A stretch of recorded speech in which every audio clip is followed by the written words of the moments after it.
it's already a little bit late, but I need to pack now my gym bag, my kickboxing bag, and let's have a look what is inside. Maybe there's something inside that you don't actually know or have in your bag, and sometimes it's also a little bit tricky to combine the gym and also kickboxing or martial art or whatever, because there's special gear for each of those things that kind of specific, right? So let's go. Shit, I don't need anymore. By the way, it's looking like a mess here because we're in the middle of moving, and then the content is maybe in a month or so coming from the other flat, and that's going to be pretty cool because they're going to have a separate spot for all the things, and it's going to be cool.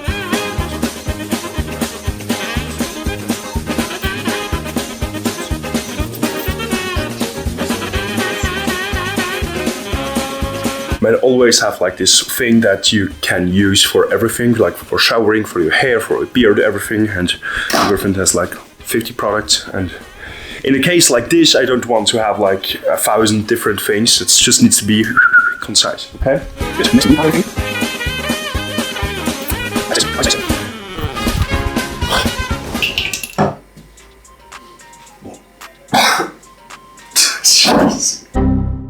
Okay, this is everything that goes now into my gym / kickboxing bag. First thing, we have like 2 mouth guards. I always take 2 because if I miss to clean the other one, then I'm not going to use it for sparring.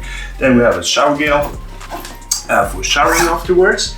That's gonna go in. Then we have shaker. Preferably I use one that I can also take something with me here, like supplements when I'm on the road, or something for on short notice, like a magnesium or an electrolyte gel, whatever.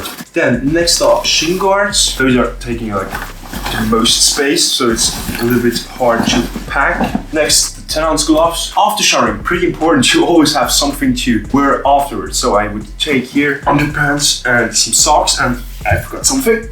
A thing that I forget from time to time. That's also a reason for this video. Then, for sure, hand wraps. Something that makes you a little bit long-livier.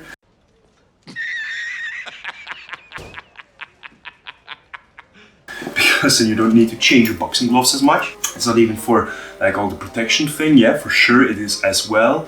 But for me, it's more of like protecting the gloves from sweating inside, because I'm a big sweater.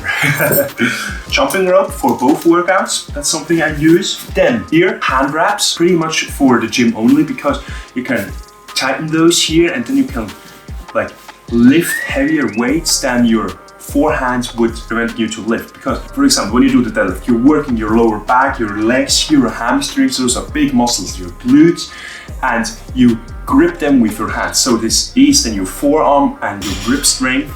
That's probably gonna limit the amount of load you can lift with the deadlift. So therefore, this here, pretty important. Next then, the weightlifting belt. This is something that I use since the early beginnings. And it's also a little bit worn out already. It's almost the same case with the hand wraps. With the lifting belt, it's like something to not protect your core, but to enhance your core. So when you do like something like a squat, a deadlift, or an overhead press, something where you need to tighten up your core, this lifting belt is going to help. And how does it help? Well, the mechanism is that you expand your core by breathing into it. So thoroughly like a column, you breathe into the core and then expand it, and it is prevented by the belt then to expand further. This creates a solid column, a solid structure that you can lift those heavy weights that are needed, give you the right stimulus for muscle growth, for hypertrophy. That's what you want. But there's something that lacks that I use every day in my kind of normal life, so to speak, and that is a topper, because I'm always like cooking my meals at Saturday, Sunday for the coming week, and I do mostly the same things. And so I would always have, when I go to training or when I go pack my bag in the evening for the next day, so I also take this one here with me with the meal for the day in the morning that I took out of the fridge, because that's just so convenient, and I don't want to go to like the store every day to buy food. That's just like, nah, that's not, you know, that's not efficient, and I like to have the things efficient. That's what's in my kickboxing / gym bag. And maybe what you could include as well is something like medical, maybe some plaster put on your wounds when you start to bleed, for example, or maybe some painkillers. That would be something like pretty useful if you get a headache before training or whatever. That could like help you in the short notice. And that's basically it. What do you think? What do you have in your gym bag that I didn't list it here? Write that down in the comments that also the other people from the community can benefit from your knowledge. Let's see you in the next one. Go out there and train.